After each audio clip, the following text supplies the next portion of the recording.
Bienvenido. Me alegra mucho que estés aquí esta noche. Quizás ha sido un día largo, de esos en que el tiempo se acumula sobre los hombros como peso sin nombre. Quizás simplemente buscas un rincón tranquilo donde la mente pueda detenerse un momento, sin que nadie le exija nada, sin que haya ningún problema que resolver, ninguna tarea pendiente, ninguna decisión urgente. Sea cual sea la razón que te trajo hasta aquí, este es un buen lugar para quedarte. No tienes que hacer nada ahora mismo. Solo estar. Solo escuchar. Ponte cómodo si todavía no lo estás. Si estás en la cama, acomódate entre las almohadas y deja que la espalda encuentre su posición natural. Si estás en un sillón, deja que el peso de tu cuerpo se entregue al asiento, que los músculos se suelten poco a poco.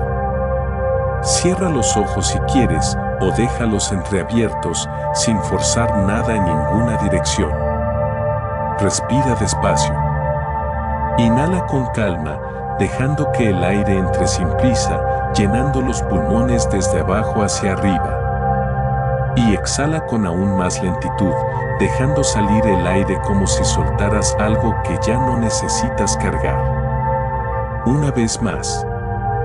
Inhala y exhala. No hay ningún lugar al que tengas que llegar esta noche.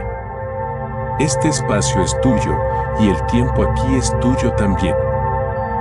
Esta noche vamos a emprender juntos una exploración que parece sencilla en la superficie pero que tiene, debajo, una profundidad sorprendente.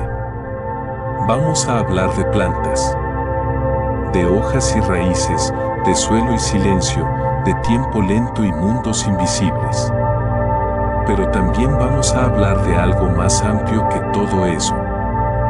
Vamos a hablar de lo que significa pensar, de dónde reside la inteligencia, de los límites de lo que consideramos una mente y de qué ocurre cuando esos límites empiezan a desdibujarse. La pregunta que guiará todo este recorrido es aparentemente simple: ¿pueden pensar las plantas? Es una pregunta que provoca reacciones distintas según quien la escuche. Algunos sonríen, pensando que es una broma o una metáfora poética. Otros fruncen el ceño, seguros de que la respuesta es obviamente no, y algunos, los más curiosos, se quedan un momento en silencio, sintiendo que la pregunta tiene algo dentro que no se resuelve tan fácilmente. Esta noche vamos a explorar ese algo. No con afirmaciones exageradas ni con promesas de revelaciones extraordinarias, sino con la misma actitud que los mejores científicos traen a sus laboratorios: curiosidad honesta, disposición a ser sorprendidos, y la humildad de reconocer que el mundo es siempre más complejo de lo que nuestras categorías previas sugieren. Si en algún momento el sueño llega antes de que terminemos, está bien. El guión seguirá aquí, esperándote. Y si te quedas despierto hasta el final, espero que llegues a él con una sensación de calma y de asombro tranquilo que haga que la noche valga la pena. Empezamos. Hay algo en la naturaleza del movimiento que nos parece inmediatamente inteligente.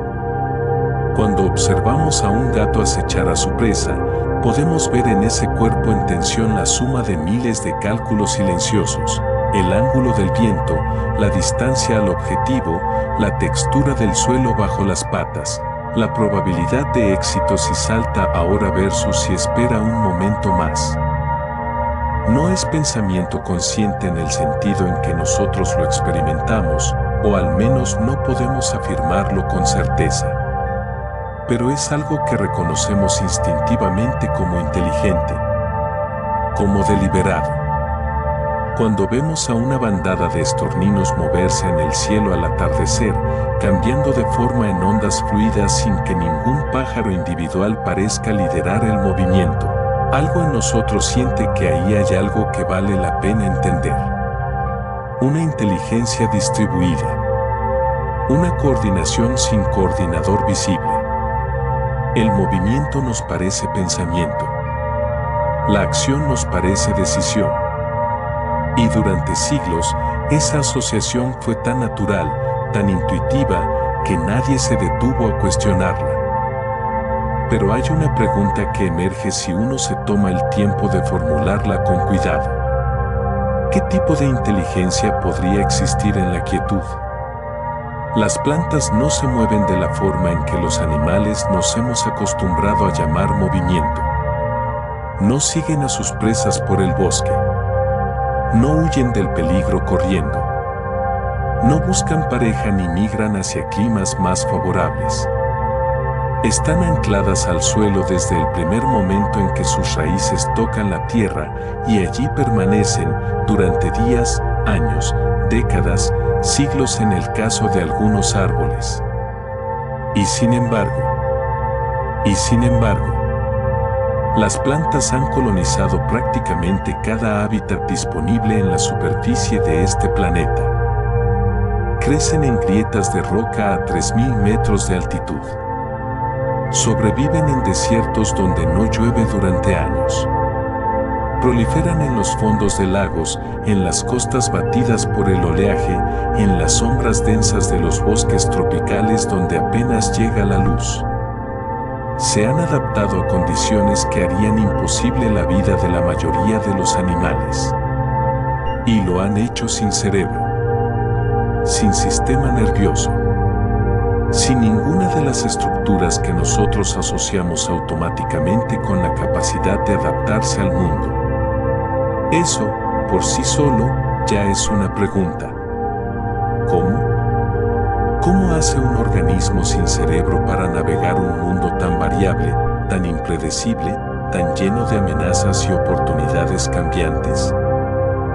La respuesta fácil es evolución. Las plantas están programadas genéticamente para responder a los estímulos del entorno de maneras que favorecen su supervivencia. Punto. Pero esa respuesta, aunque no es falsa, puede ser demasiado rápida. Porque la misma lógica se podría aplicar a los animales, también están programados genéticamente. La diferencia es que en los animales reconocemos que hay algo más ocurriendo además del programa. Hay flexibilidad. Hay contexto. Hay, en algún sentido, interpretación. Y lo que la ciencia de las últimas décadas ha ido revelando, con una acumulación de evidencias que ha sorprendido incluso a los investigadores más escépticos, es que en las plantas también hay algo más que el programa. Hay flexibilidad. Hay contexto. Y quizás, en algún sentido que todavía estamos aprendiendo a articular, también hay algo parecido a la interpretación. Antes de intentar responder si las plantas pueden pensar, necesitamos detenernos en algo más fundamental. ¿Qué es pensar? Es una pregunta que parece tener una respuesta obvia hasta que intentas formularla con precisión. Y entonces de repente te das cuenta de que no es nada obvia. Si pensar es tener experiencia subjetiva, la sensación de que algo es de cierta manera, lo que los filósofos llaman qualia, entonces no solo las plantas sino la mayoría de los animales quedan fuera de la categoría. Porque no tenemos forma de saber qué experimenta subjetivamente un pez, un insecto o un pulpo. Si pensar es usar el lenguaje, entonces solo los humanos piensan y quizás algunos primates que han aprendido lenguaje de signos. Pero eso parece demasiado restrictivo. Si pensar es resolver problemas, entonces los cuervos piensan, los pulpos piensan, las ratas piensan. Y resulta que también ciertos hongos y ciertas bacterias exhiben comportamientos que podrían llamarse resolución de problemas en sentido amplio. La definición importa mucho. Porque dependiendo de cómo definamos pensar, la respuesta a nuestra pregunta principal cambia radicalmente. Los científicos que estudian el comportamiento de las plantas han adoptado en los últimos años una postura pragmática, en lugar de debatir si las plantas piensan en algún sentido filosófico profundo. Se preguntan si exhiben los comportamientos que en los animales asociamos con la cognición. ¿Perciben información del entorno? Sí, claramente. ¿Integran esa información y producen respuestas coordinadas? Sí. Sus respuestas son flexibles, dependientes del contexto, no simplemente mecánicas. Aquí es donde la cosa se pone interesante. ¿Cambia su comportamiento basándose en experiencias pasadas? Esta es quizás la pregunta más fascinante, y la respuesta, sorprendentemente, en algunos casos parece ser sí. No estamos hablando de pensar como lo hacemos nosotros. No estamos hablando de que una planta se siente en un jardín a reflexionar sobre su existencia. Lo que estamos explorando es algo diferente. Si los procesos que ocurren en el interior de una planta, los procesos bioquímicos, eléctricos, moleculares, tienen propiedades funcionales que merezcan ser llamadas cognitivas. Y eso, resulta, es mucho más difícil de descartar de lo que parecía. Para entender lo que pueden hacer las plantas con la información, primero hay que apreciar cuánta información reciben. Imagina una planta cualquiera, digamos un girasol joven en un jardín de verano. Está creciendo, desplegando sus hojas hacia el cielo, siguiendo con su tallo el arco del sol durante el día. En este momento, esa planta está procesando simultáneamente, sin pausa, sin descanso, docenas de flujos de información distintos. Está midiendo la intensidad de la luz que recibe, pero no solo si hay luz o no, está distinguiendo entre diferentes longitudes de onda. La luz roja y la luz azul activan receptores distintos y desencadenan respuestas distintas. La luz roja lejana, que abunda bajo la sombra de otras plantas, le dice que tiene competidores cerca y que quizás debería crecer más rápido hacia arriba en lugar de expandirse lateralmente. Está midiendo la temperatura del aire y del suelo.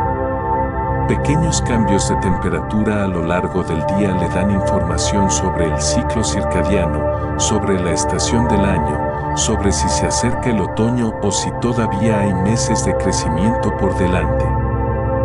Está midiendo la humedad del suelo a través de sus raíces, detectando gradientes, zonas más húmedas y zonas más secas, y ajustando la dirección de crecimiento radicular en consecuencia. Está detectando la composición química del suelo, la concentración de nitrógeno, fósforo, potasio, la presencia de toxinas, la acidez o alcalinidad del entorno. Está sintiendo la gravedad, orientando sus raíces hacia abajo y su tallo hacia arriba con una precisión que no depende de que haya luz ni de ningún otro estímulo externo. Está detectando el toque físico. Las pequeñas presiones del viento contra sus hojas activan respuestas que, con el tiempo, modifican la arquitectura del tallo para hacerlo más resistente. Está rastreando compuestos químicos en el aire, moléculas que otras plantas liberan cuando son atacadas por insectos, señales de estrés que le dicen que el peligro puede estar acercándose. Y está coordinando todo esto a través de todo su cuerpo, desde la punta de cada raíz hasta el último pelo de cada hoja, sin un cerebro que centralice el procesamiento, sin ningún órgano que sirva como cuartel general. 20 flujos de información o más, simultáneos, integrados, produciendo un comportamiento coherente y adaptado al momento. Eso no es pasividad. Eso es algo muy activo. Una de las formas más antiguas y mejor estudiadas de comportamiento complejo en las plantas es su relación con la luz.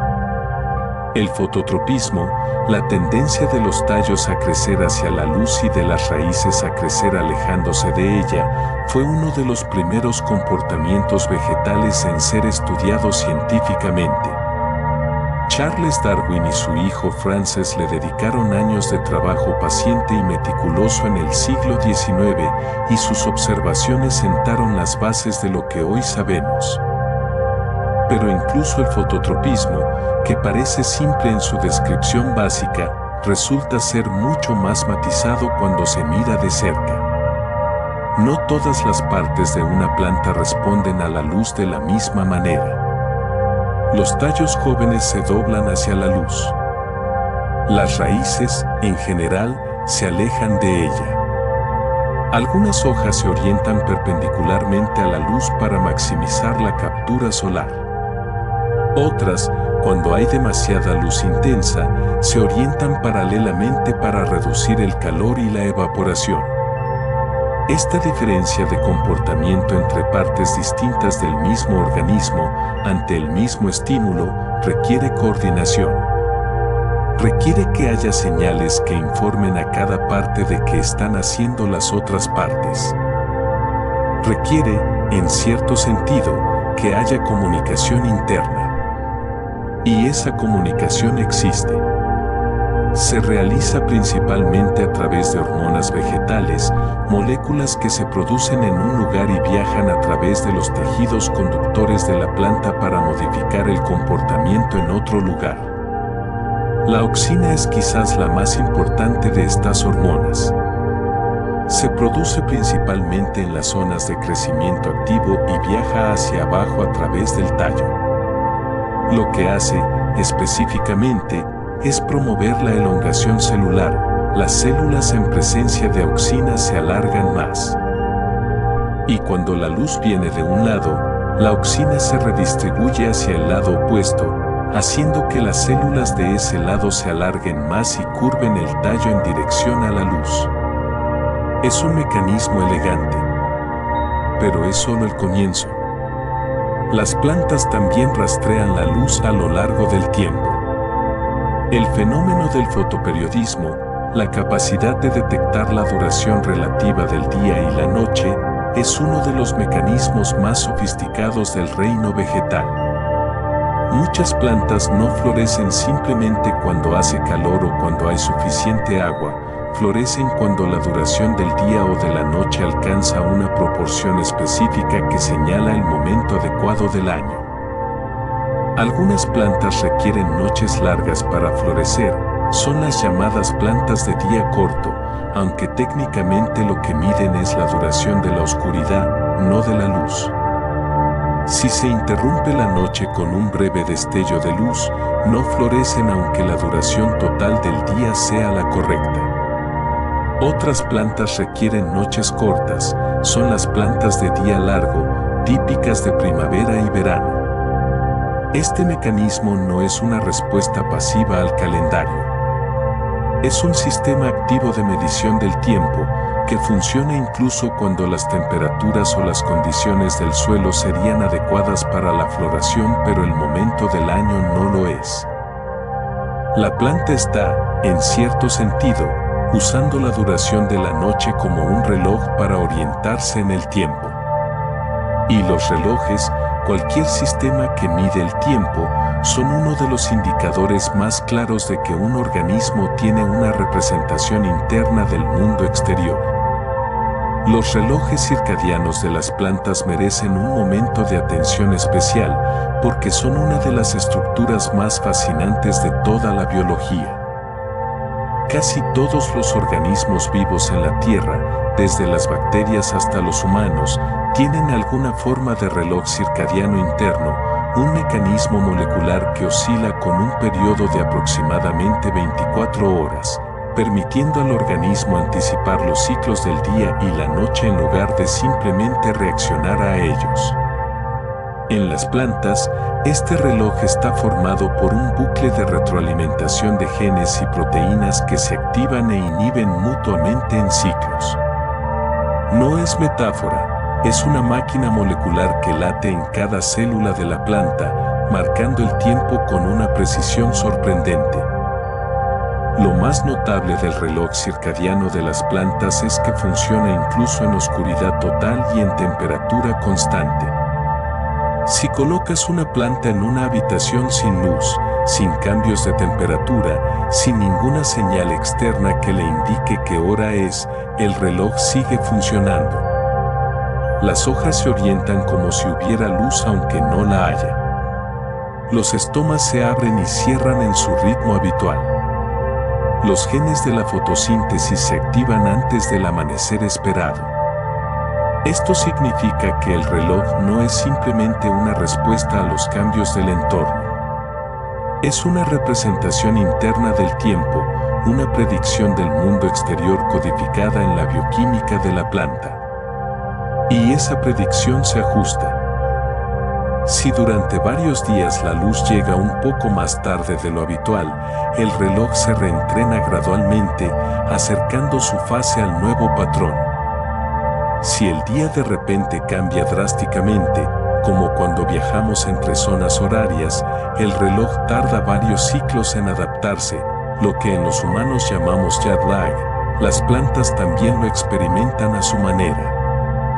Este sistema de medición del tiempo tiene consecuencias prácticas profundas. Permite que una planta active la síntesis de compuestos defensivos por la mañana, cuando los insectos herbívoros son más activos. Permite que abra sus flores al momento exacto en que su polinizador específico suele estar presente. Permite que prepare su maquinaria fotosintética antes del amanecer para aprovechar los primeros rayos del sol con máxima eficiencia. No es reacción, es anticipación. Y la anticipación, en cualquier sistema, implica un modelo interno del mundo exterior. Baja ahora conmigo, imaginariamente, bajo la superficie del suelo. Hay un mundo ahí que rara vez contemplamos porque es invisible a nuestra escala temporal. Un mundo de movimiento lentísimo pero constante, de exploraciones silenciosas, de decisiones tomadas célula a célula en la oscuridad. Las raíces de las plantas no crecen simplemente hacia abajo. Exploran, ramifican, prueban, evalúan. La punta de cada raíz, la zona que está en contacto directo con el suelo nuevo, es una región de extraordinaria complejidad. Ahí se concentran los receptores que detectan la gravedad, la humedad, la temperatura, la composición química del suelo, la presencia de otros organismos, la dureza de los materiales. Cuando una raíz encuentra un obstáculo, no simplemente se detiene.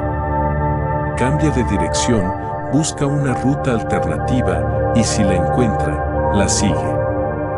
Si el obstáculo es demasiado grande para rodearlo, la raíz puede seguir probando diferentes ángulos durante días, con una persistencia que parece casi deliberada. Cuando detecta una zona con mayor concentración de nutrientes, la raíz se ramifica más densamente en esa dirección, produciendo más puntas de raíz que exploran esa zona prometedora.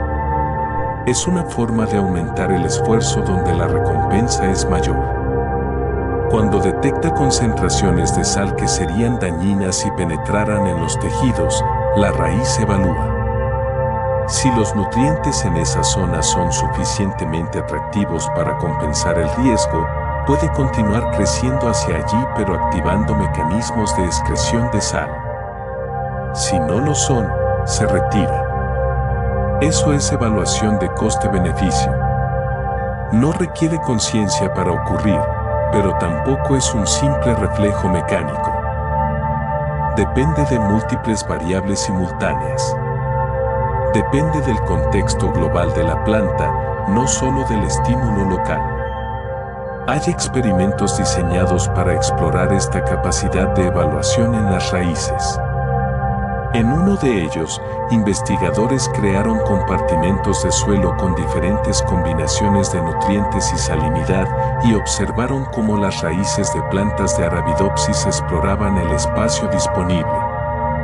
Lo que encontraron no fue un crecimiento simplemente dirigido hacia los nutrientes o simplemente alejado de la sal, sino un patrón de crecimiento que parecía ponderar ambos factores simultáneamente, buscando la combinación óptima de alta recompensa y bajo riesgo. El investigador Stefano Mancuso, de la Universidad de Florencia, ha dedicado gran parte de su carrera a estudiar la inteligencia de las raíces. Su grupo ha documentado cómo las puntas de las raíces procesan información de múltiples fuentes, integrando señales que a veces apuntan en direcciones contradictorias, y produciendo respuestas coordinadas que maximizan las probabilidades de supervivencia y crecimiento. Lo que Mancuso y otros investigadores observan en sus laboratorios cuando se tienen las herramientas adecuadas para mirar con suficiente detalle es un sistema distribuido de procesamiento de información que produce comportamientos complejos y adaptativos. Un sistema que, si estuviera basado en neuronas en lugar de células vegetales, probablemente no dudaríamos en llamar inteligente. Llegamos ahora a uno de los aspectos más fascinantes y más debatidos de la biología de plantas modernas, la memoria. La memoria, en su forma más básica, es la capacidad de un sistema de conservar información sobre el pasado y usar esa información para modificar el comportamiento futuro. Es una de las propiedades que más claramente asociamos con la inteligencia, porque implica que el organismo no solo responde al presente sino que carga consigo una historia. Durante mucho tiempo, la memoria parecía requerir neuronas. Las conexiones sinápticas que se refuerzan con el uso, los patrones de activación que persisten, la consolidación del sueño que organiza los recuerdos en el cerebro de los mamíferos. Todo esto parecía indicar que sin neuronas no podría haber memoria en ningún sentido funcional. Y entonces llegó la mimosa púdica. La mimosa púdica es una planta fascinante incluso antes de hablar de experimentos. Si alguna vez has tenido la oportunidad de tocarla, sabes de qué hablo. En décimas de segundo, sus hojas compuestas se pliegan sobre sí mismas, cerrándose elegantemente como si la planta quisiera hacer desaparecer sus hojas. Es un mecanismo de defensa. Cuando algo toca la planta, que podría ser un insecto herbívoro, las hojas se pliegan para reducir la superficie disponible para ser comida. La planta puede recuperar la posición original de sus hojas en minutos, y el movimiento puede repetirse muchas veces. Pero ese movimiento tiene un coste energético real, y las plantas tienen recursos limitados. En 2014, la investigadora Mónica Gagliano, entonces en la Universidad de Western Australia, realizó un experimento que se convirtió en uno de los más citados y más debatidos de la biología de plantas reciente. Su equipo construyó un sistema para dejar caer plantas de mimosa púdica desde una altura de 15 centímetros. Una caída suave que no dañaba las plantas pero sí sacudía sus hojas lo suficiente como para provocar el cierre reflejo.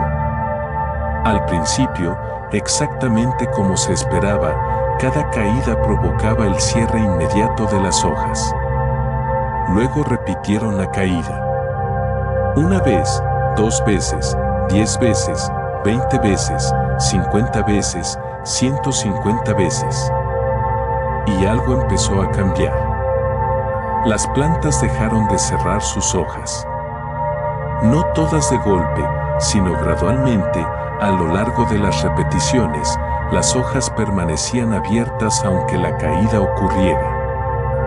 Y cuando los investigadores aplicaban un estímulo diferente, como agitar la planta lateralmente, las hojas se cerraban de nuevo inmediatamente. No era fatiga. Las plantas respondían a nuevos estímulos. Lo que habían hecho era distinguir entre este estímulo específico, que habían aprendido que era inofensivo, y otros estímulos que seguían siendo potencialmente peligrosos. Pero lo más sorprendente estaba por venir.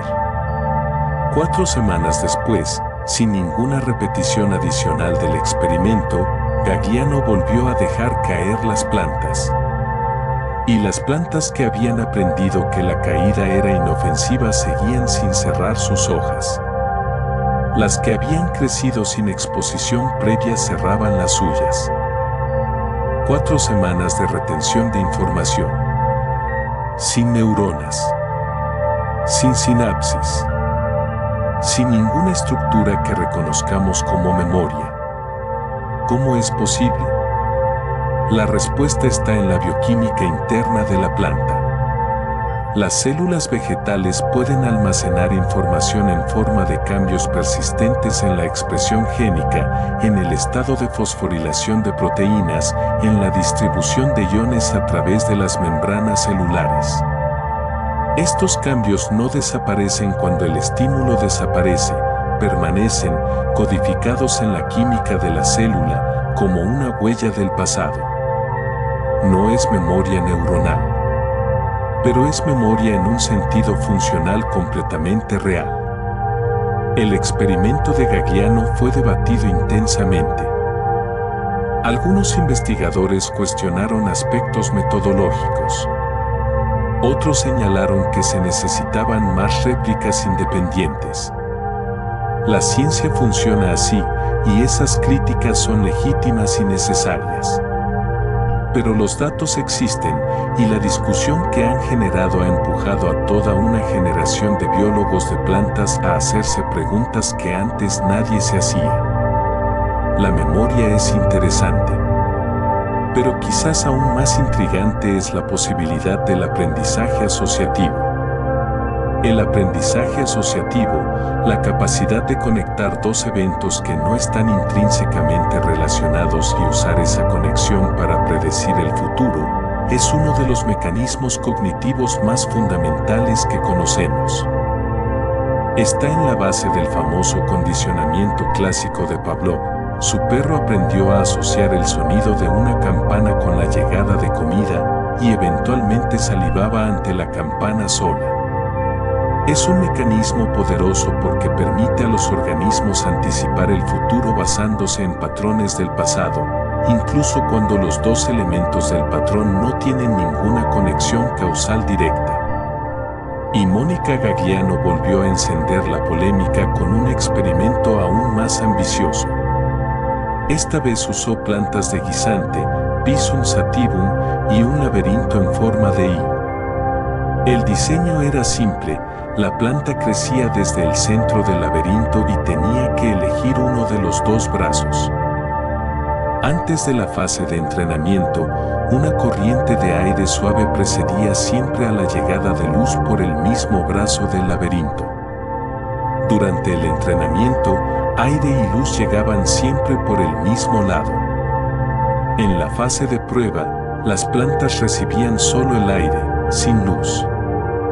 Y las plantas que habían pasado por el entrenamiento tendían a crecer hacia el lado por donde venía el aire, el lado donde, según su experiencia, llegaría la luz. Habían formado una asociación.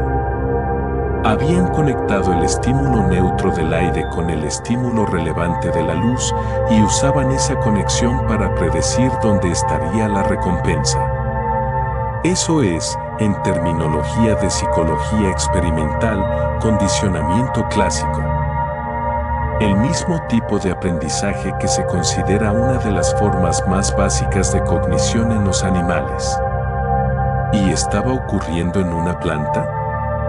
Los resultados de Gaggiano fueron publicados en la revista científica Scientific Reports en 2016 y generaron exactamente la controversia que cabía esperar. Algunos investigadores los recibieron con entusiasmo como evidencia de cognición vegetal. Otros los cuestionaron metodológicamente, señalando que los efectos eran pequeños y que las plantas podrían estar respondiendo a señales mecánicas no controladas. El debate continúa. Pero el experimento en sí, independientemente de su interpretación final, marca algo importante, que hay investigadores serios, trabajando con metodología experimental rigurosa, preguntando si las plantas pueden aprender en sentidos que hasta hace poco parecían reservados exclusivamente a los animales. Hay una diferencia sutil pero profunda entre reaccionar y anticipar. Un ser que solo reacciona vive perpetuamente en el pasado, responde a lo que ya ha ocurrido. Un ser que anticipa vive, en cierta medida, en el futuro, se prepara para lo que todavía no ha llegado. Nosotros somos organismos que anticipan constantemente. No esperamos a tener hambre para buscar comida. No esperamos a estar en peligro para buscar seguridad. Nuestros cerebros están en permanente estado de predicción, generando modelos del futuro inmediato y ajustando nuestro comportamiento en consecuencia. ¿Pueden las plantas anticipar? En algunos casos, la respuesta parece ser sí. Volvamos a Arabidopsis thaliana, esa pequeña planta con flor que los biólogos han convertido en su organismo modelo predilecto por la facilidad con que se cultiva y se manipula genéticamente. En experimentos realizados por el grupo de investigación de Kathleen Renham en la Universidad de Minnesota, las plantas fueron sometidas a pulsos de frío que llegaban a la misma hora todos los días. Después de varios ciclos, algo notable ocurrió. Las plantas empezaron a activar sus genes de respuesta al frío antes de que el frío llegara. Habían extraído el patrón temporal del entorno y lo habían incorporado a su propia fisiología. Habían formado una especie de expectativa, un modelo interno de cuando ocurriría el siguiente evento de estrés y empezaban a prepararse con antelación. Este fenómeno, llamado priming o preparación anticipatoria, ha sido documentado en múltiples contextos. Plantas que han experimentado ataques de herbívoros producen compuestos defensivos más rápidamente ante ataques subsiguientes, incluso antes de que el herbívoro haya causado daño detectable. La planta no está simplemente respondiendo más rápido, está iniciando la respuesta antes, basándose en información sobre el pasado que le dice que el ataque probablemente se repetirá. La capacidad de anticipar no requiere conciencia. Requiere tener un modelo interno del mundo que pueda ser usado para generar predicciones.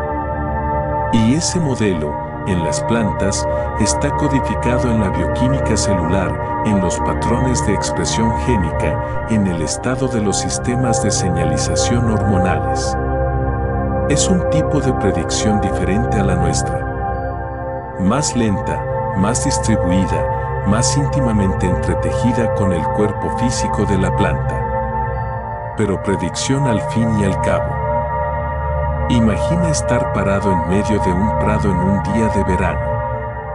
El sol calienta los hombros. Hay una brisa suave que mueve las hierbas. El aire huele a tierra y a plantas. Parece silencioso, pero el aire está lleno de conversaciones. Cuando una planta es atacada por un insecto herbívoro, algo extraordinario ocurre en sus tejidos. Las células dañadas liberan señales eléctricas que viajan rápidamente por la planta, como una alarma que se propaga. Esas señales eléctricas desencadenan la producción de hormonas de defensa, principalmente ácido jasmónico, que activan genes que codifican compuestos defensivos, sustancias amargas, inhibidores enzimáticos, sustancias pegajosas que atrapan a los insectos. Pero la respuesta no se queda en el interior de la planta atacada. La planta también libera al aire una mezcla compleja de compuestos orgánicos volátiles, moléculas pequeñas que se evaporan y se difunden en el entorno. Y las plantas vecinas que detectan esa mezcla a través de sus propios receptores responden activando sus propias defensas, aunque nadie las haya atacado todavía. Están escuchando.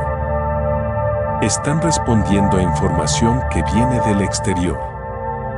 Este fenómeno fue documentado por primera vez en los años 80 por Ian Baldwin y Jack Schultz, que observaron que ramas de arce que no habían sido atacadas pero estaban cerca de ramas dañadas producían más taninos, compuestos defensivos, que las ramas de control completamente aisladas.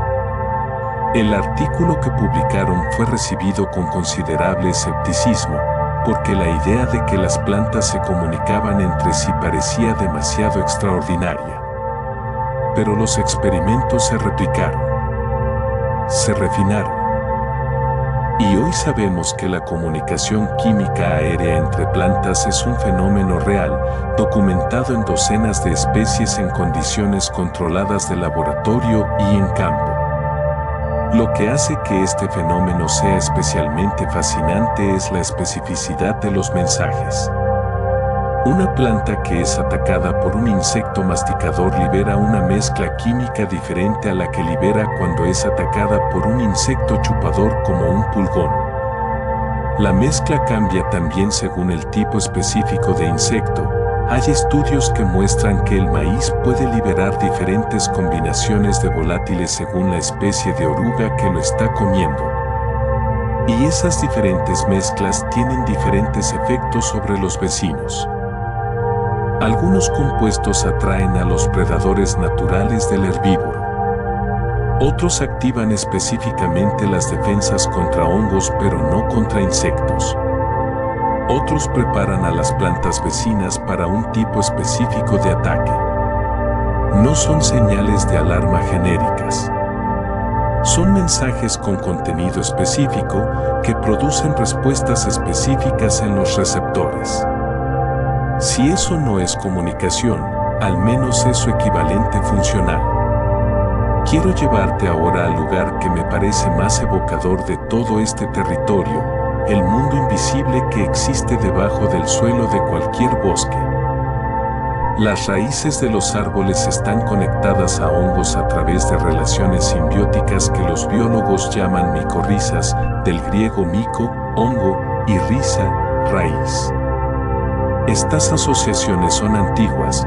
Los registros fósiles muestran que existían hace más de 400 millones de años, mucho antes de que los árboles tal como los conocemos aparecieran en la Tierra. En cierto sentido, las plantas conquistaron la tierra firme en asociación con los hongos, no solas. Los hongos son extraordinariamente eficientes extrayendo nutrientes del suelo, especialmente fósforo y nitrógeno, que están presentes en formas que las raíces de las plantas no pueden absorber directamente. Las plantas, por su parte, producen azúcares a través de la fotosíntesis que los hongos necesitan pero no pueden producir por sí mismos. Es un intercambio mutuamente beneficioso que ha perdurado durante cientos de millones de años. Pero los filamentos del hongo, llamados hifas, no solo conectan una planta con su propio hongo. Se extienden por el suelo en todas direcciones y pueden conectar las raíces de diferentes plantas, incluso de especies distintas, en una red que puede abarcar hectáreas enteras. Es a través de esta red que ocurren cosas que todavía nos cuesta integrar completamente en nuestra imagen del mundo natural. La investigadora Suzanne Simard, de la Universidad de Columbia Británica, pasó décadas estudiando estas redes en los bosques de la costa del Pacífico canadiense. Sus experimentos más famosos usaron árboles marcados con carbono radiactivo para rastrear el movimiento de nutrientes a través del suelo. Lo que encontró fue inesperado. El carbono se movía de árbol a través de la red micorrízica. Los árboles grandes y establecidos transferían carbono hacia los árboles pequeños que vivían a su sombra, árboles que de otro modo no tendrían suficiente luz para sobrevivir. La red redistribuía recursos desde los puntos de abundancia hacia los puntos de necesidad. Pero la selectividad de esa transferencia fue lo más sorprendente. Los árboles madre, como los llamó Simard, no distribuían el carbono aleatoriamente entre todos los vecinos. Transferían cantidades significativamente mayores hacia sus propios retoños, hacia los árboles genéticamente relacionados, que hacia individuos no emparentados. ¿Cómo podrían los árboles distinguir a sus parientes a través del suelo? La hipótesis más aceptada actualmente es que las raíces secretan mezclas de compuestos químicos que son parcialmente determinadas por la genética, y que los hongos que forman la red pueden funcionar como mediadores de esa discriminación, dirigiendo preferentemente los nutrientes hacia los socios genéticamente más parecidos. No es reconocimiento consciente, pero es discriminación funcional con consecuencias reales para la supervivencia. Y hay más. Cuando un árbol es atacado por insectos o enfermedades, puede enviar señales de advertencia a través de la red micorrízica. Los árboles vecinos que reciben esas señales responden activando sus propias defensas antes de ser alcanzados por el ataque. La red actúa como un sistema de alarma temprana, distribuido a través del bosque, que permite una respuesta colectiva a las amenazas. Estas señales incluyen componentes eléctricos que viajan a través de los filamentos fúngicos como impulsos lentos pero reales y componentes químicos que modifican la fisiología de los árboles receptores. Un bosque visto desde esta perspectiva no es simplemente una colección de individuos compitiendo por los mismos recursos. Es también una comunidad que comparte información, que redistribuye recursos en función de las necesidades, que responde colectivamente a las amenazas. La inteligencia, aquí, no reside en ningún árbol individual. Emerge de la red entera. Y esa idea merece un momento de contemplación tranquila. La historia de la boquilla trifoliolata es una de las más difíciles de encuadrar en cualquier marco que tengamos disponible.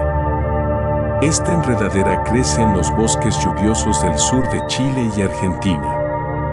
En apariencia, no tiene nada extraordinario, es una planta trepadora como muchas otras, que usa a otras plantas como soporte para crecer hacia la luz. Pero lo que hace con las hojas de esas plantas de soporte es otra cosa. La boquilla imita las hojas del árbol sobre el que trepa. Si el hospedador tiene hojas pequeñas y ovaladas, la boquilla produce hojas pequeñas y ovaladas. Si las hojas del hospedador son grandes, lobuladas, con nervaduras prominentes de cierto color, la boquilla produce hojas que se parecen a ella sorprendentemente. Y si la enredadera se traslada de un hospedador a otro de especie diferente, cambia la forma de sus hojas para parecerse al nuevo hospedador. Este fenómeno fue documentado por primera vez en 2014 por Ernesto Gianoli y Fernando Carrasco Urrá en la Universidad de La Serena, y sigue siendo uno de los ejemplos más desconcertantes de comportamiento complejo en plantas. Lo que hace que sea especialmente intrigante es que la imitación no requiere contacto directo. En experimentos donde la enredadera estaba cerca de una planta artificial con hojas de papel, la boquilla alteró la forma de algunas de sus hojas para parecerse a las hojas de papel. Sin tocarse. Sin ningún vínculo físico evidente.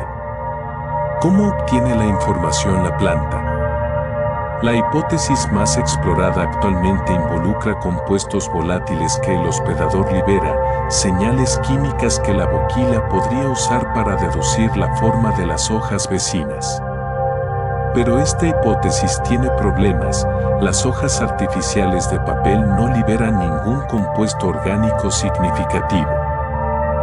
Otra hipótesis, más especulativa pero que algunos investigadores han comenzado a tomar en serio, sugiere que la boquilla podría ser capaz de una forma rudimentaria de percepción de la forma a través de la luz, detectando los patrones de luz y sombra que producen las hojas vecinas y usando esa información para moldear el desarrollo de sus propias hojas.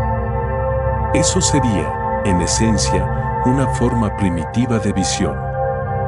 No con ojos, sino con células fotosensibles distribuidas a lo largo de la superficie de la hoja. La idea suena extraordinaria. Y todavía no hay consenso científico sobre el mecanismo. Pero los datos sobre la imitación en sí son sólidos y han sido replicados. Y lo que nos dice, cualquiera que sea el mecanismo, es que este organismo tiene alguna forma de acceder a información sobre la forma de sus vecinos y usarla para modificar su propio desarrollo. Eso no encaja en ninguna categoría simple de reflejo o de respuesta mecánica a un único estímulo. Es algo más complejo, más contextual, más difícil de definir. Y esa dificultad para definirlo es precisamente una de las razones por las que resulta fascinante. Las plantas carnívoras tienen algo que las ha convertido en favoritas de los aficionados a la botánica durante siglos. Hacen cosas que no esperamos de las plantas. Se mueven con una rapidez que parece imposible en un organismo vegetal. Capturan presas. Digieren carne. Y lo hacen con una elegancia mecánica que no ha dejado de sorprender a los científicos desde que Darwin les dedicó un libro entero en 1875. Pero más allá del espectáculo del movimiento, hay algo en las plantas carnívoras que es filosóficamente mucho más interesante. Implementan lógica condicional. La Venus atrapamoscas, Dionaea muscipula, tiene trampas formadas por dos lóbulos de hoja que pueden cerrarse rápidamente cuando se activan. En el interior de cada trampa hay pelos sensoriales, típicamente 6 en cada trampa. Para que la trampa se cierre, estos pelos deben recibir 2 estímulos mecánicos en un intervalo de tiempo específico, aproximadamente 20 segundos. Un solo toque no cierra la trampa. 2 toques con más de 20 segundos de separación tampoco. Solo 2 toques dentro de la ventana temporal correcta desencadenan el cierre. ¿Por qué este mecanismo tan específico? El razonamiento es elegante. Una gota de lluvia puede tocar un pelo. Una semilla caída puede tocar un pelo. Pero es muy poco probable que una gota de lluvia o una semilla toquen 2 pelos diferentes en rápida sucesión. Un insecto que camina sobre la trampa, sin embargo, probablemente tocará varios pelos en secuencia, porque tiene patas y se mueve. El mecanismo de doble toque con límite de tiempo está específicamente diseñado para filtrar los falsos positivos, eventos que podrían desencadenar la trampa sin que haya una presa real disponible. Cerrar la trampa tiene un coste energético. Reabrirla también. Si la trampa se cerrara con cualquier estímulo, la planta gastaría enormes cantidades de energía en aperturas y cierres sin resultado. El mecanismo de doble toque minimiza ese desperdicio. Pero para implementar ese mecanismo, la planta necesita algo que funcione como memoria a corto plazo. Cuando el primer pelo es tocado, algo en la trampa debe recordar ese evento durante los próximos 20 segundos, listo para compararlo con un posible segundo evento. Ese recuerdo está codificado en los niveles de calcio intracelular. El primer toque desencadena una onda de calcio que se propaga por los tejidos de la trampa y que persiste durante aproximadamente 20 segundos antes de disiparse. Si durante ese periodo llega un segundo toque, los niveles de calcio se elevan suficientemente para activar la respuesta motora. Si no llega, los niveles vuelven a su estado basal y el recuerdo desaparece. Es memoria molecular. Es temporal, durando solo 20 segundos. Pero es real, información sobre el pasado inmediato que determina la respuesta al presente. Y la implementación de esa lógica condicional, si adentro de X tiempo, entonces B, no requiere ninguna estructura que reconozcamos como cerebro. Está codificada en la arquitectura química de los tejidos de la hoja. Otros sistemas en las plantas exhiben lógicas condicionales similares. Hay genes que solo se activan cuando se dan simultáneamente 2 o más condiciones distintas, por ejemplo, estrés hídrico combinado con temperatura alta, o luz de cierta calidad combinada con señales de daño mecánico. Estas puertas lógicas bioquímicas hacen que las respuestas de la planta sean mucho más específicas y contextuales de lo que sería posible con un simple sí estímulo, entonces respuesta. Hay un concepto en biología molecular que me parece especialmente relevante para esta exploración, la epigenética. El genoma de una planta, su secuencia de ADN, es relativamente estable a lo largo de la vida del organismo. Los genes son los mismos en la célula de una hoja que en la célula de una raíz, los mismos en una planta joven que en una anciana. Pero qué genes se expresan, cuándo y cuánto, eso varía enormemente. Y esas variaciones de expresión génica están reguladas por mecanismos que en conjunto llamamos epigenéticos, modificaciones químicas al ADN y a las proteínas que lo empaquetan que no cambian la secuencia pero sí cambian si el gen se lee activamente o permanece silenciado. Lo fascinante de los mecanismos epigenéticos es que son modificables por la experiencia. Y en las plantas, esas modificaciones pueden persistir durante mucho tiempo. Una planta que ha sufrido sequías repetidas puede mostrar cambios epigenéticos que persisten semanas o meses después de que el agua haya vuelto. La expresión de ciertos genes relacionados con la gestión del agua se mantiene alterada, haciendo que la planta gestione sus reservas hídricas de forma más conservadora incluso en condiciones de abundancia. Como si recordara la escasez y actuara con cautela. Esto es lo que los científicos llaman priming epigenético, un estado de la planta que refleja su historia de estrés y modifica sus respuestas futuras. Pero hay algo aún más sorprendente. En algunos casos, esos cambios epigenéticos pueden transmitirse a la siguiente generación. Las semillas producidas por plantas que sufrieron ciertos tipos de estrés durante su vida pueden germinar con perfiles de expresión génica diferentes a las semillas de plantas que no experimentaron ese estrés.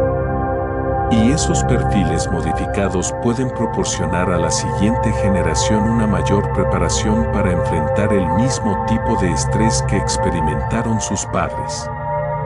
No es mutación genética. La secuencia de ADN no ha cambiado. Es algo diferente, la transmisión de información sobre el entorno a través de mecanismos moleculares que se mantienen a través de la reproducción. Algunos investigadores han llamado a esto herencia epigenética transgeneracional. Es un fenómeno que ocurre también en animales, incluyendo los humanos, aunque en los mamíferos está mucho más restringido porque el proceso de formación de los espermatozoides y óvulos incluye un borrado parcial de las marcas epigenéticas. En las plantas, ese borrado es menos completo y las huellas de la experiencia de los padres pueden ser más duraderas. Lo que esto sugiere es que la historia de una planta no solo vive en sus tejidos durante su propia vida. Puede influir también en sus descendientes, preequipando a la siguiente generación con estrategias adaptadas a las condiciones que experimentó la generación anterior. Es como si la planta dejara a sus hijos no solo sus genes, sino también algo de su experiencia vivida.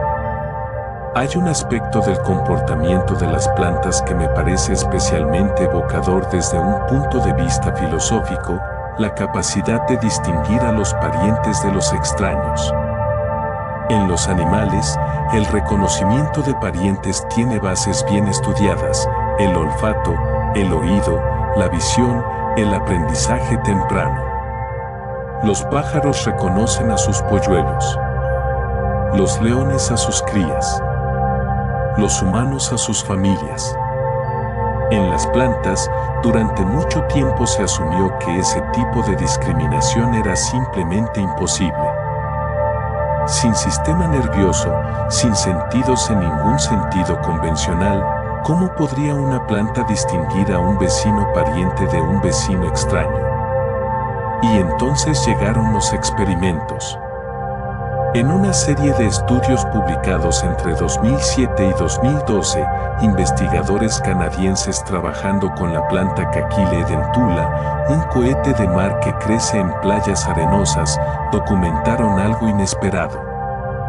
Cuando esta planta crecía en compañía de hermanas, plantas nacidas de la misma madre, sus raíces eran menos agresivas en la competencia por los recursos del suelo que cuando crecía junto a plantas de la misma especie pero sin relación genética. En presencia de extrañas, las plantas expandían sus sistemas radiculares de forma más agresiva, como intentando obtener la mayor parte posible de los recursos disponibles antes de que la competidora los tomara. En presencia de hermanas, esa competencia radicular se moderaba. ¿Por qué este comportamiento diferente? La hipótesis más aceptada actualmente es química. Las raíces secretan al suelo mezclas complejas de compuestos cuya composición está parcialmente determinada por el genoma de la planta.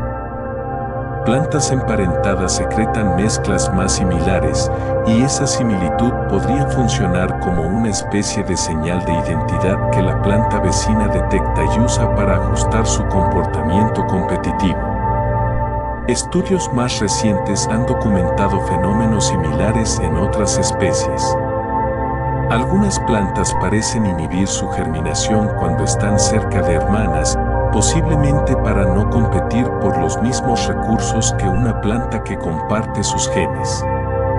Otras parecen compartir recursos con más generosidad a través de la red micorrícica cuando el receptor es un pariente. Nada de esto requiere conciencia, pero requiere un sistema que pueda detectar señales de identidad química, compararlas con una referencia interna y ajustar el comportamiento en función de esa comparación. Eso es discriminación funcional. Y tiene consecuencias reales para la estructura de las comunidades vegetales, para quién compite con quién coopera con quién, cómo se distribuyen los recursos en un ecosistema. Llegamos ahora a un momento en esta exploración donde quiero ser deliberadamente honesto sobre la incertidumbre. Todo lo que hemos explorado esta noche, la memoria de la mimosa, el aprendizaje asociativo de los guisantes, la anticipación del frío en Arabidopsis, la comunicación química entre plantas, las redes micorrícicas, el reconocimiento de parientes, son fenómenos reales, documentados, publicados en revistas científicas respetadas y debatidos por investigadores serios de todo el mundo. Pero real y bien comprendido no son lo mismo. Hay debates genuinos sobre la interpretación de muchos de estos fenómenos. Cuando Gaggiano describe el comportamiento de la mimosa como aprendizaje, hay investigadores que aceptan esa descripción y otros que prefieren hablar de habituación o de cambios en los umbrales de respuesta, categorías que evitan las implicaciones más amplias de la palabra aprendizaje. ¿Es esa diferencia terminológica importante o trivial? Depende de qué pregunta estés tratando de responder. Si la pregunta es si hay un mecanismo mecánico que explique el comportamiento de la mimosa sin necesidad de invocar ningún tipo de cognición, la respuesta es probablemente sí, y eso es legítimo e importante. La parsimonia científica favorece las explicaciones más simples cuando son suficientes. Pero si la pregunta es si el comportamiento de la mimosa exhibe las mismas propiedades funcionales que el aprendizaje en los animales, la respuesta también parece ser sí. Y eso también es legítimo e importante. El problema es que nuestras categorías fueron construidas pensando en animales. Cuando decimos aprendizaje, estamos usando una palabra que fue desarrollada para describir lo que ocurre en cerebros, en neuronas, en sinapsis. Usarla para describir lo que ocurre en tejidos vegetales implica un salto conceptual que no todo el mundo está dispuesto a dar. Pero rechazarla simplemente porque los mecanismos son diferentes también puede ser una forma de cerrar los ojos ante algo que merecería ser visto. Quizás necesitamos nuevas palabras. Quizás necesitamos un vocabulario que pueda describir comportamientos funcionales complejos sin importar en qué tipo de sustrato biológico ocurren. Esa es, de hecho, una de las fronteras más activas de la biología de plantas actual, no solo documentar los comportamientos, sino encontrar el lenguaje conceptual adecuado para describirlos sin caer ni en el antropomorfismo exagerado ni en el reduccionismo excesivo. Hay un concepto que me parece especialmente útil para pensar en todo esto, la inteligencia distribuida.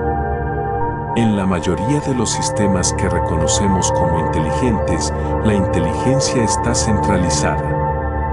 Hay un cerebro, un procesador, un nodo donde se reúne la información, se procesa y se generan las respuestas. La centralización permite velocidad y coordinación. Un solo punto de decisión puede actuar con rapidez y coherencia. Pero la centralización tiene costes. Un sistema centralizado es frágil.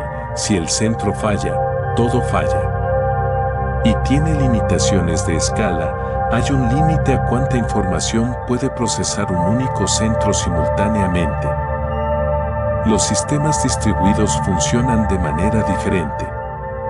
No hay un centro. La inteligencia emerge de las interacciones de muchos elementos simples, cada uno procesando información local y generando respuestas locales, pero coordinándose a través de reglas simples de comunicación.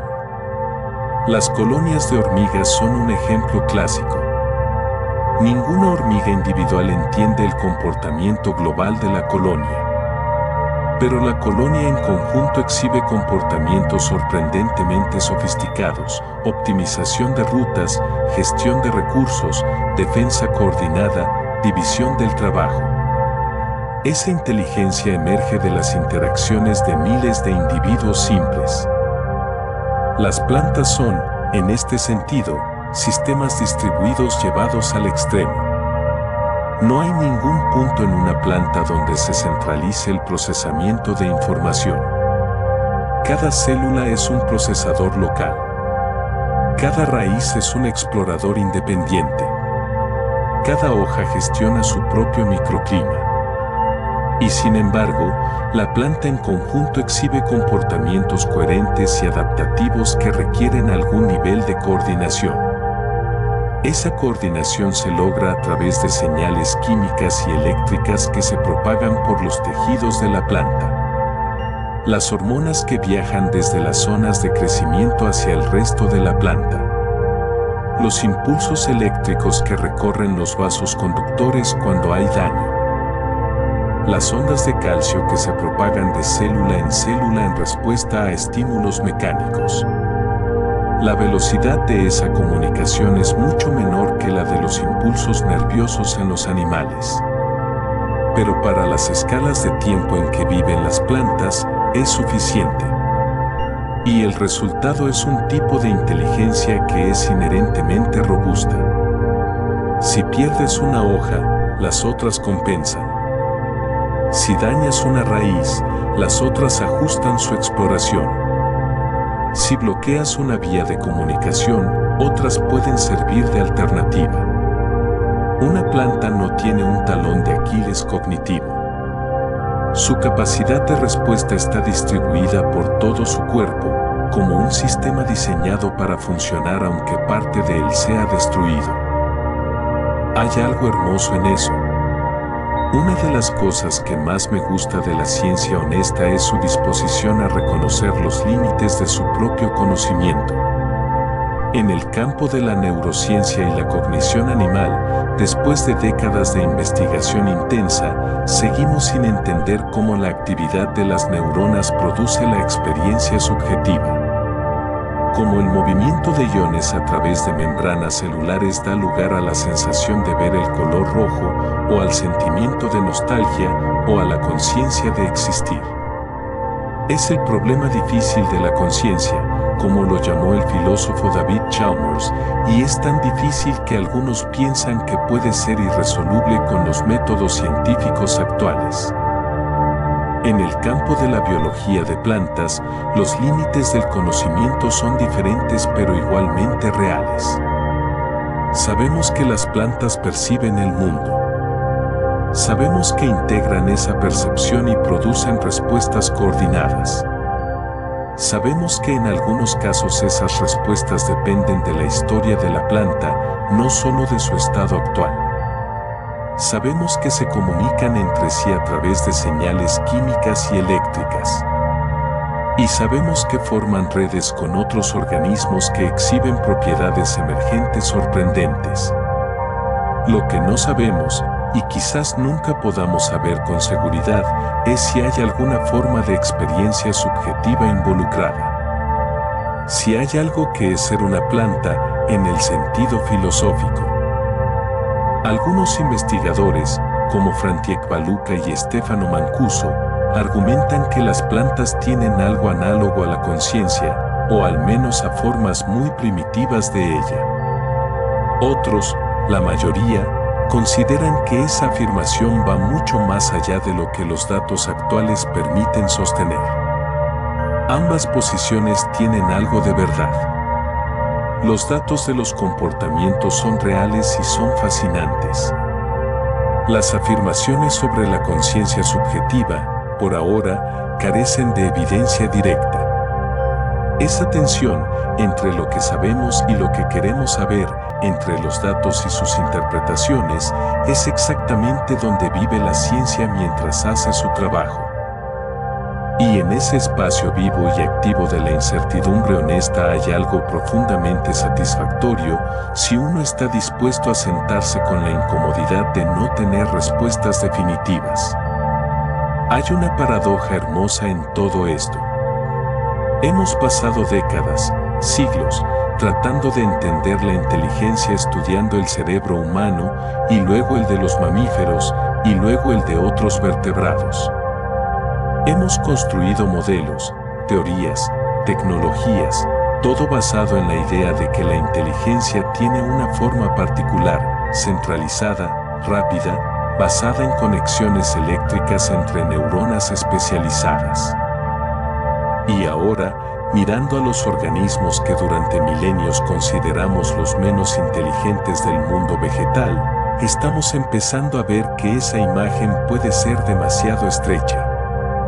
Las plantas hacen cosas que se parecen a la cognición, pero con materiales completamente diferentes. Sin neuronas. Sin cerebro. Sin la velocidad ni la centralización que considerábamos esenciales. Eso tiene implicaciones que van mucho más allá de la botánica. Si la cognición puede surgir de sistemas distribuidos de procesamiento bioquímico, entonces nuestra idea de qué tipo de sustrato puede albergar inteligencia necesita expandirse.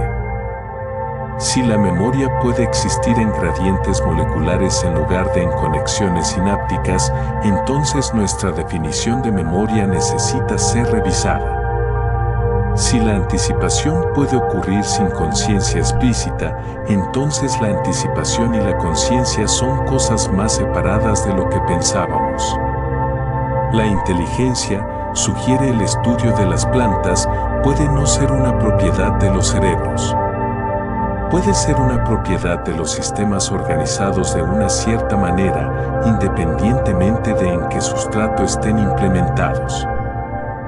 Eso tiene resonancias con discusiones actuales en inteligencia artificial, donde los investigadores debaten si los sistemas artificiales que exhiben comportamientos cognitivos son genuinamente inteligentes o simplemente simulan la inteligencia. Y tiene resonancias con filosofía de la mente, donde hay posiciones que argumentan que la conciencia podría ser más generalizada en la naturaleza de lo que típicamente asumimos. Las plantas no tienen respuestas para esos debates, pero los hacen más urgentes, más interesantes, más abiertos.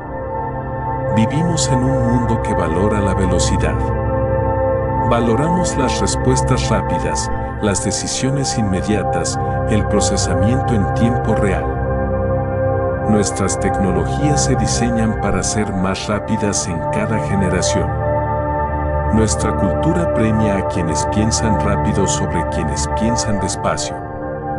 Y en ese contexto, la lentitud de las plantas puede parecernos una limitación, una forma de vida inferior, más primitiva. Pero hay otra manera de verlo. Las plantas viven en escalas de tiempo que nosotros apenas podemos contemplar. Un árbol de roble puede vivir 500 años. Hay pinos de cerdas retorcidas en las montañas blancas de California que tienen más de 5.000 años. Organismos que han sobrevivido el ascenso y la caída de civilizaciones enteras que han estado vivos desde antes de que existiera la escritura. Y para sobrevivir en esas escalas temporales, la velocidad no es la estrategia más importante. La resiliencia es más importante. La adaptabilidad a largo plazo es más importante. La capacidad de mantenerse viable a través de cambios que se desarrollan durante décadas o siglos es más importante. La lentitud de las plantas no es una deficiencia. Es una adaptación.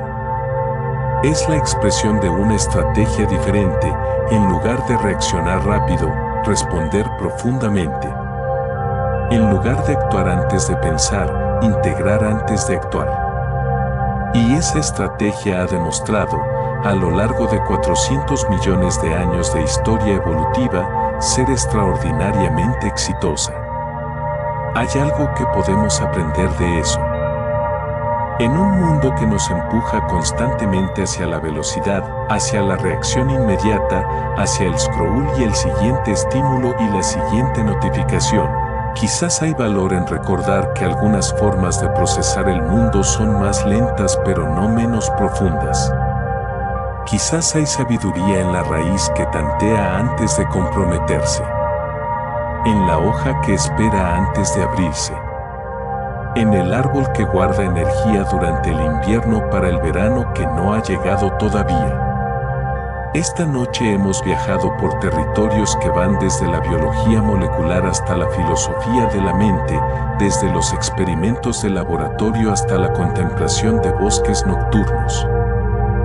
Y quiero detenerte aquí, en este punto de la noche, para hacer una pregunta que no tiene respuesta científica pero que me parece vale la pena sostener un momento. Si las plantas exhiben, en algún sentido funcional, comportamientos que en los animales llamaríamos cognición, ¿qué dice eso sobre la naturaleza de la cognición misma? Una respuesta posible es que la cognición es más generalizada de lo que pensábamos. Que no es una chispa divina reservada para los organismos con cerebro, sino algo que puede emerger de sistemas organizados de cierta manera, independientemente de su sustrato. Otra respuesta posible es que necesitamos ser más cuidadosos con las palabras. Que llamar cognición al comportamiento de las plantas es una extensión excesiva del concepto, que nos confunde más que nos ilumina. Que quizás necesitamos palabras diferentes para describir comportamientos que tienen similitudes funcionales pero mecanismos profundamente distintos. Ambas respuestas tienen algo de verdad. Y el espacio entre ellas es donde vive la pregunta más interesante, que es, exactamente, lo que hace que un proceso sea cognitivo. Es la velocidad. Las plantas son lentas, pero la lentitud no parece ser un criterio bueno para excluir la cognición. ¿Es la centralización? Los cerebros son órganos centralizados, pero hay formas de cognición distribuida incluso en los animales. ¿Es la conciencia? Aquí el problema es que no tenemos ninguna manera de medir la conciencia directamente, ni en animales ni en plantas. ¿Es la complejidad del comportamiento? Las plantas exhiben comportamientos complejos, contextuales, dependientes de la historia. Pero la complejidad sola no parece suficiente. Quizás la respuesta es que la cognición no es una categoría binaria sino un continuo. Que hay diferentes tipos, diferentes grados, diferentes implementaciones de procesos que tienen en común una función básica: usar información del pasado y del presente para generar respuestas adaptadas al futuro. En ese sentido, las plantas participan en ese continuo. En un extremo muy diferente del que ocupamos nosotros, con mecanismos radicalmente distintos, con escalas temporales incomparables. Pero participan. Déjame llevarte ahora, en estas horas tranquilas de la noche, a un bosque. No un bosque particular. El bosque que existe en tu imaginación, el que tu mente construya con los materiales de todos los bosques que hayas conocido o soñado. Es de noche. La luna, si la hay, cuela su luz plateada entre las ramas y proyecta sombras que se mueven suavemente con el viento. El aire huele a tierra húmeda, a musgo, a resina de pino, a ese olor particular que tienen los bosques vivos. El olor de millones de procesos ocurriendo simultáneamente en el suelo y en el aire y en la corteza de los árboles. Todo parece quieto. Pero debajo de tus pies, ahora mismo, millones de puntas de raíces se mueven lentísimamente, explorando el suelo en busca de agua y nutrientes. Cada punta es un sensor, un procesador, un punto de decisión. Millones de decisiones simultáneas, coordinadas a través de gradientes químicos y señales eléctricas que viajan más despacio que el paso de un caracol. Los filamentos fúngicos de la red micorrícica se extienden entre las raíces como hilos de una telaraña invisible, transmitiendo señales de un árbol a otro. Aquí, un árbol que durante el día tuvo exceso de azúcar después de una sesión especialmente productiva de fotosíntesis, está enviando parte de ese azúcar a través de la red hacia un árbol vecino más pequeño que crece en su sombra. Allá, un árbol que fue visitado ayer por un insecto que no habías visto, está enviando señales de alarma que ya han llegado a sus vecinos más cercanos. Esos vecinos, sin haber visto al insecto, ya han empezado a aumentar la producción de compuestos defensivos en sus hojas. En el aire entre las copas de los árboles hay moléculas que viajan, mensajes escritos en química que algunas plantas captan y otras no, según qué receptores tengan y qué historia carguen consigo. El bosque está despierto. No de la manera en que tú estás despierto, con pensamiento consciente y percepción subjetiva y sentido de ti mismo, pero de una manera que comparte algunos de los elementos funcionales de estar despierto, procesando información, integrando señales, respondiendo al entorno, anticipando el futuro. Y hay algo profundamente calmante en esa imagen. La idea de que la vida, incluso en su forma más silenciosa y más aparentemente pasiva, es siempre activa, siempre respondiendo, siempre procesando, siempre en diálogo con el mundo que la rodea. Hay experiencias que cambian la forma en que vemos el mundo, no siempre de manera dramática. A veces es un cambio sutil, una nueva forma de prestar atención que no hace que el mundo parezca diferente de golpe, sino que va revelando detalles que siempre estuvieron ahí pero que antes no sabías mirar. Aprender que las plantas pueden recordar, que se comunican, que forman redes y cooperan y compiten con una sofisticación que no esperábamos, puede ser una de esas experiencias.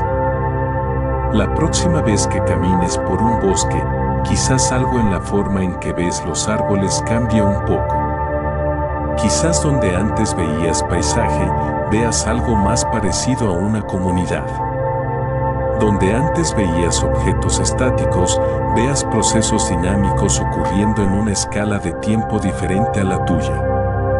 No porque las plantas sean exactamente como nosotros.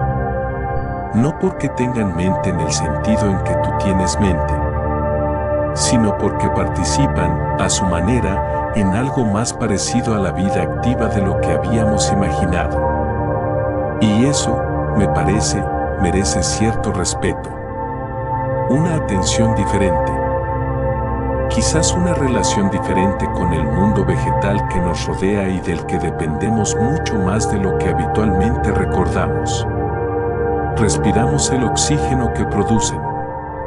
Comemos los frutos que elaboran. Habitamos en los ecosistemas que estructuran y mantienen. Y lo hacen, resulta, con una complejidad y una actividad que solo estamos comenzando a ver. Hemos llegado al final de este recorrido.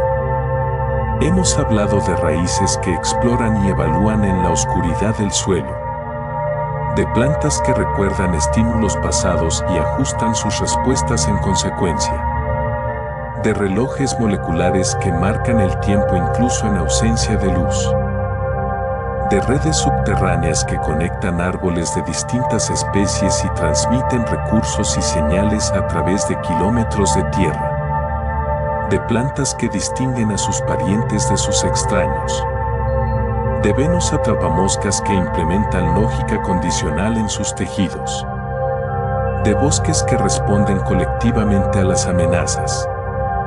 Y hemos hablado de preguntas que siguen abiertas, que probablemente seguirán abiertas durante mucho tiempo, que quizás no tengan respuestas definitivas nunca, porque tocan algo en los límites del conocimiento donde la biología se encuentran con la filosofía y ambas reconocen que hay cosas que todavía no sabemos cómo preguntar correctamente. ¿Pueden pensar las plantas? Si pensar significa tener conciencia subjetiva, la sensación de ser, de experimentar el mundo desde un punto de vista personal, no lo sabemos. Y por ahora no tenemos forma de saberlo.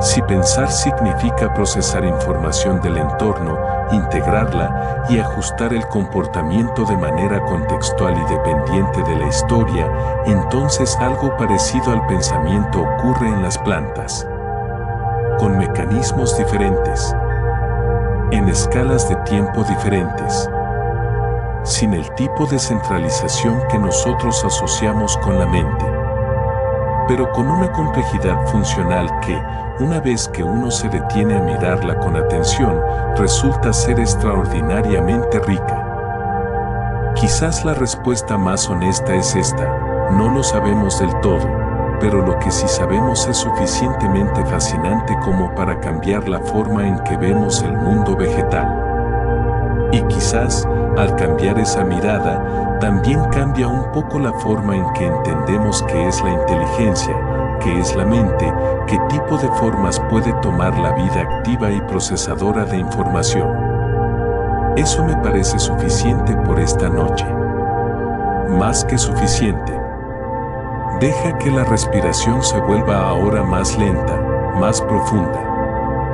Deja que los pensamientos que han circulado mientras escuchabas comiencen a disolverse suavemente, como la niebla de la mañana cuando el sol empieza a calentarla. Si el sueño viene, déjalo llegar.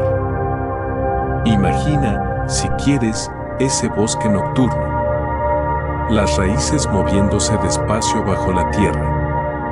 Los filamentos invisibles de la red fúngica transmitiendo mensajes silenciosos de árbol en árbol. El reloj molecular de cada hoja marcando el tiempo hacia el amanecer que todavía no ha llegado.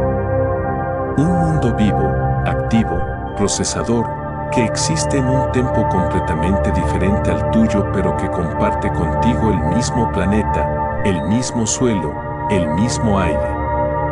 Hay algo tranquilizador en eso, en saber que el mundo es más rico de lo que creíamos, más activo, más complejo, más lleno de formas de existir que todavía estamos aprendiendo a ver.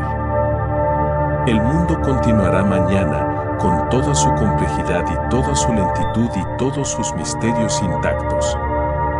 Las raíces seguirán explorando. Los árboles seguirán comunicándose. Los relojes moleculares seguirán marcando el tiempo. Y tú podrás despertar, si quieres, con una mirada un poco diferente. Con un poco más de asombro tranquilo ante el verde ordinario del mundo. Buenas noches. Que descanses. Que el sueño sea suave y el despertar, mañana, sea tranquilo.